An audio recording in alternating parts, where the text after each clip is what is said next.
If Star Trek is the optimistic dream of what humanity could become, The Outer Worlds 2 is the nihilistic nightmare of what it probably will be. Thankfully, both make for highly entertaining material to explore, and this second run through Obsidian's corporate dystopia is a significant step up from the original. With a story that's more grounded and interesting, significantly more competent combat, and an irresistible RPG grind, I had a blast putting my fist through the Kafkaesque final frontier alongside a cast of memorable companions. Thus concludes a thoroughly distasteful business. Even when a weak first act and some truly terrible enemy variety made the going less exciting. Across the more than 65 hours my completionist playthrough took, I fought with myself over moral dilemmas, giggled at absurd world building, and brought several would-be dictators to their knees. That's exactly what the for-profit space doctor ordered. The Earth Directorate is here to fight for the rights of all colonists.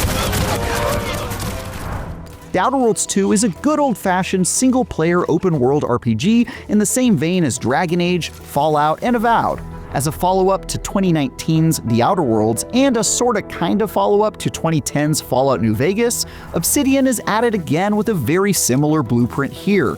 It lays out a new dystopia to shoot your way through as you level up.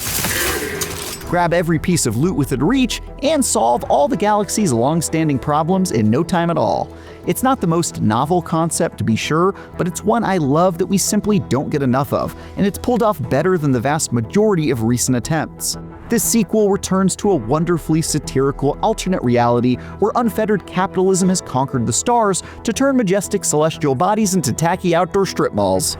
Though it shares the same pessimistic vision for the future, it ditches the first game's halcyon system for a different part of the galaxy called Arcadia, with a fresh batch of planets for you to single-handedly decide the fate of. More prominent than the new planets to explore, though, is a distinct shift in tone. While there's still plenty of goofy jokes and ways to make your trek through corporate-owned space completely absurd, this sequel is much more interested in telling a grounded story, one that focuses squarely on the politics of Arcadia's various factions and repeatedly forces you to make judgment calls on which of these deeply flawed organizations is the lesser evil.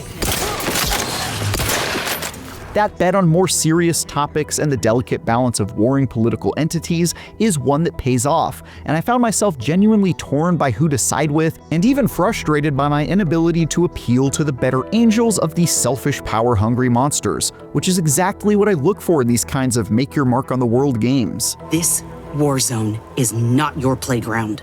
When The Outer Worlds 2 is putting the political jockeying front and center, it's sick as hell, and without question has some of the coolest world building and satisfyingly perilous moral dilemmas I've seen in some time. But it takes its sweet time getting there, mostly focusing on this conflict in its second half. For the first half of the story, you'll instead prioritize a humdrum revenge quest I cared about so little that I actually forgot it was even the first act's main focus by the time I reached the credits.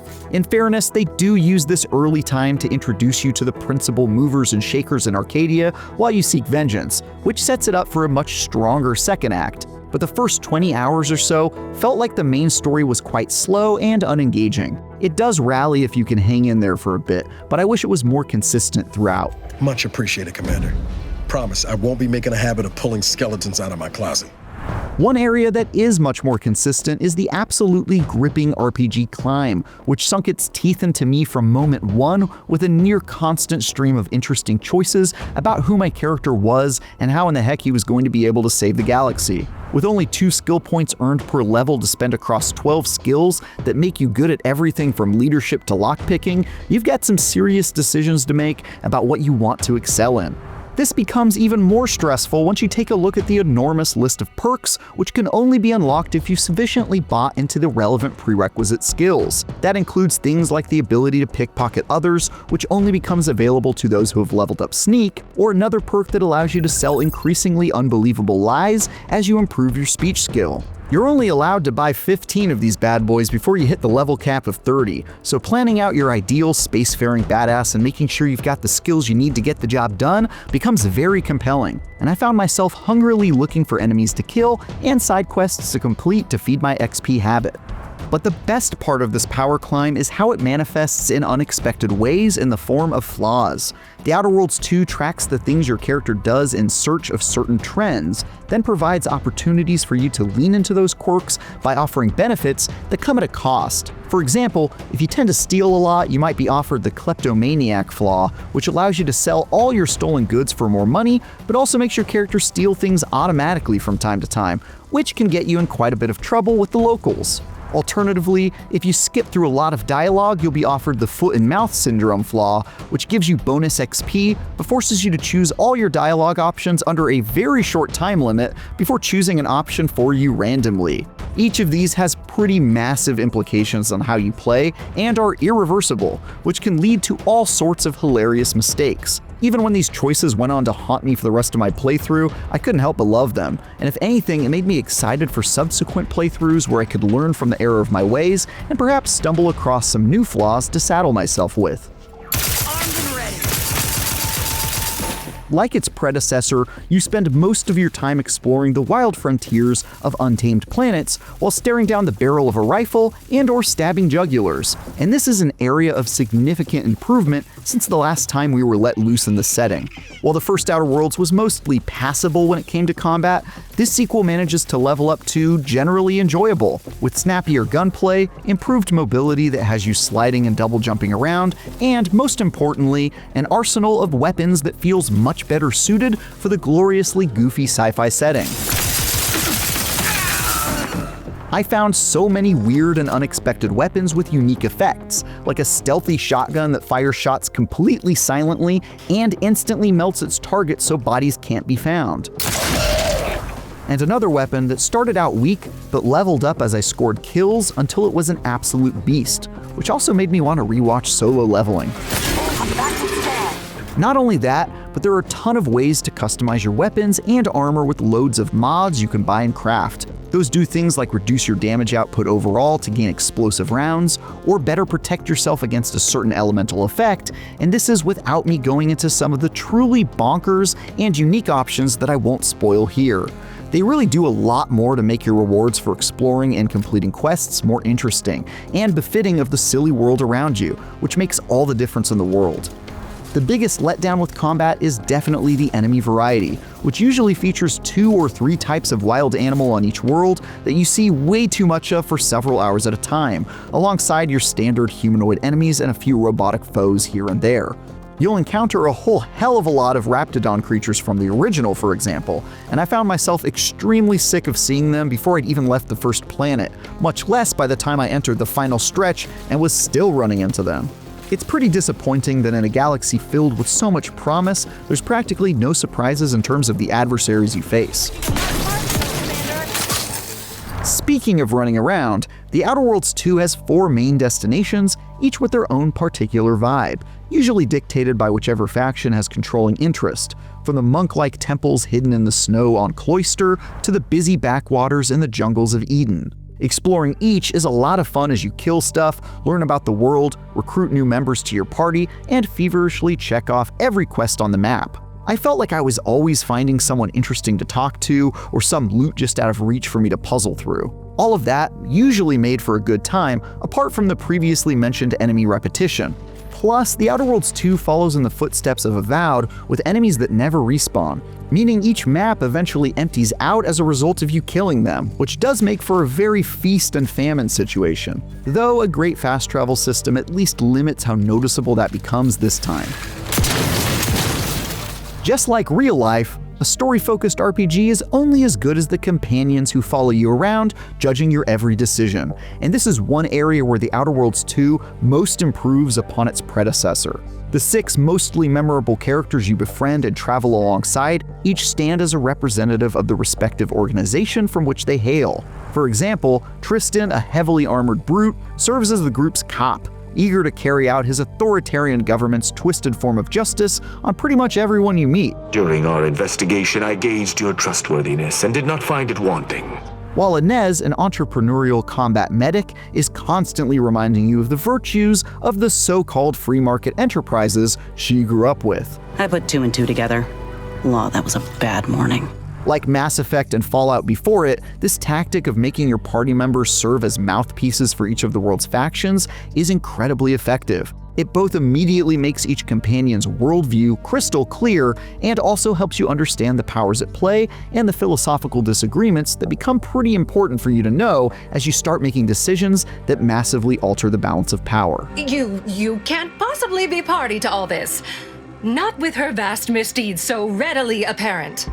The Outer Worlds 2 doesn't try to rewrite Obsidian's RPG playbook, but it's yet another strong refinement, with smoother combat, diabolically compelling build crafting and loot, and a story that immediately made me want to start again to see an alternate outcome. The sluggish first act and lack of enemy variety make it a bit of a slog at certain times, but once its story of political intrigue kicks in and the new flaws and perk system gets its claws in you, it can be quite hard to put down. All these improvements put The Outer Worlds 2 that much closer to being the Fallout New Vegas successor we hoped the series would be, and that's worth getting excited about. Brace for impact. Executive Reviews editor Tom Marks here with Travis Northup to talk about yet another wonderful RPG he is playing. Travis, you reviewed Avowed for us, Oblivion Remastered. You also did our Fallout 76 re-review last year, a few other RPGs throughout. You've done a ton of reviews for IGN, but one review you did not do was The Outer Worlds 1. That was done by Dan Stapleton, who just recently retired from IGN. Rest in peace, Dan. We miss you already. But let's talk about that. What did you, just generally to give people a baseline, what did you think of the original Outer Worlds? What would you have scored it if you had to review it now? That sort of thing. Yeah, I really liked the original Outer Worlds, but it did always feel to me like it was like a glimmer of what Obsidian could do if they had like a dedicated budget to a project like this. But the things I loved about the Outer Worlds were, I'm a big comedy guy. I don't think there's enough comedy games, and Outer Worlds tickles me in the right way. Yeah, you reviewed Borderlands 4 recently as well. Exactly. Yeah. So it's very much up my alley. And the idea of like, what if the businesses and corporations conquered the stars and created this completely messed up future world speaks to me very much. And I thought it was very funny, but it was very bite-sized. It didn't really have fully developed companion mechanics. Some of the leveling mechanics it felt kind of like Obsidian light, right? And kind of a vision. And so I've been very excited about the sequel as the potential to kind of build on those concepts and be something even more awesome. If I had to score it, I probably would have given the original Outer Worlds a 7. Okay. Probably. Yeah, I think Dan gave it an 8.5 because that was back when we still had decimals at the time, which if you haven't noticed, we got rid of 5 over almost 6 years ago at this point. I only wrote 2 reviews for IGN that had decimals. Wow. So yeah, 2 or 3. If you could give it a decimal, what would you give it with a decimal? Yeah, decimal, it's like a 7.7. Okay, so high 7. Yeah, it's a high 7. Yeah. Like I would go back and forth between 7 and 8, but like looking back on it now, I think it probably was a 7. Sure, makes sense. So talking about the bite-sized nature of it, that's a good segue into one thing I wanted to ask you about. This game, Outer Worlds 2, sounds like it's a decent amount larger than Outer Worlds 1, right? Somewhere in the range of 50-ish% bigger, roughly speaking. Everyone's time is going to vary, whatever. Yeah. But it's notably bigger. Yeah, it is. So I want to ask you about that. Like, what is the ideal length of an RPG like this for you? What do you prefer? A little bit more meat on the bones? Would you prefer this to be a Baldur's Gate 3 level 100+ hour thing if you could? Like, where do you want to see games fall, generally speaking? Obviously, it's case by case, somewhat. Yeah, well, for review purposes, I want them all to be 3 hours long. I'm just kidding. I like a little bit of a chunkier RPG. I think it sort of just depends on like, how long do I want to spend in this world? Are they using their time efficiently? Where like I just can't stop playing. For a game like this, I think Outer Worlds 2, which clocked in about 60 hours for me to beat the main story, and I was doing like a completionist playthrough. I did all of the companion loyalty quests, like all that stuff. It was a little over 60 hours for me. I think that's a really good length because I never really got to the point where I was sick of playing, but I did spend like the last 5 or 6 hours at the max level cap, which is not a good feeling, Tom. Not getting XP when you kill things or complete quests and not leveling up, like you hit that wall. And so, I got to level 30, which is the max level, at like maybe 90%, 92% of the way through the story. And then at the end, I was like, okay, I need to beat this game because not leveling up sucks. Like, it just kind of got to that point.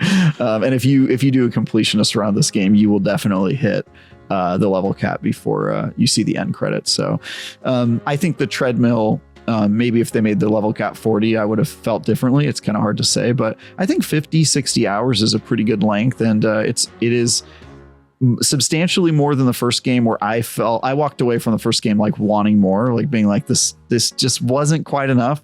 This one felt kind of just right. And it's hard to imagine me playing more than I played without probably getting sick of it. You mentioned companions, and this is another thing I wanted to dig into, because this is, I think, one of the things that kind of is most notable comes out of RPGs like this, in the vein of Outer Worlds, Mass Effect, Fallouts, what have you, is your companions, the people you're traveling with. And so I want to know, what do you think makes a good, like, what makes a standout companion rather than just a good one? And do you have any sort of examples of favorites over the years? Yeah, I think a good companion is kind of like a sitcom character. When you're watching a sitcom and as soon as the episode starts and the character finds themselves in whatever situation, you already know exactly how they're going to behave because their personality is so predictable. It's like, oh, how would they behave at a concert? And you're like, oh, well, that character is going to hate this because they just can't help their nature. To me, a good companion is the type of person where, like, you immediately get who they are, and then you just get to put them in all these different situations and decisions alongside you, and you just get to kind of be like, oh, oh, Rex, like that, because that's like a perfect example, like Rex from Mass Effect. Like, he's a big meathead. You know exactly how he's going to react in every situation, and it's very funny to watch him just do that. Same with Morden in that game. And then I think the thing that elevates it is if they're caricatures at first, and then you can develop them and change their worldviews through your actions. That to me is like the thing that brings it to the next level. A great game that does that is Knights of the Old Republic 2, where you can like fully change people's worldview. Mass Effect is quite good at that too, actually. This game does that too. So they start off with like a very strict worldview of whatever faction they're part of, and you can break them from that over the course of companion quests and doing stuff like that. And so I think they do a much better job than something like Avowed, where like Avowed's problem was I loved the characters and I felt like they were kind of just along for the ride, and there was no way for me to really engage with them. I didn't feel like I was building bonds with them, or their quests felt like very side questy. They weren't like centrally involved in the narrative. In this game, all of the characters feel central to the narrative because their factions are all part of this big power struggle. And so I think they really do a great job with it. But I think it's a step up. I still would have liked romance options. I don't know why Obsidian will not give us romance options in these games, but a huge step up from Avowed. And I think they did a pretty good job with them. That's our Travis, obsessed with smooching. Yeah, what can I say? Look, if I don't bring it up, my wife's going to bring it up every time I review any game. So I feel like I have an obligation to bring it up on her behalf. Well, Travis, thank you so much for chatting with us a little bit more about your taste, giving some background about the series as well. Now that it's a series, which, who knows, maybe we'll see more. Look at that. If you want more from Travis, his last review was Yuka Replayly, where we didn't have a chat at the end of that one, but you can hear his thoughts on that game, the remaster of Yooka-Laylee. If you want a different style of RPG, a little bloodier, we have a review of Vampire the Masquerade Bloodlines 2. And for everything else, stick with IGN.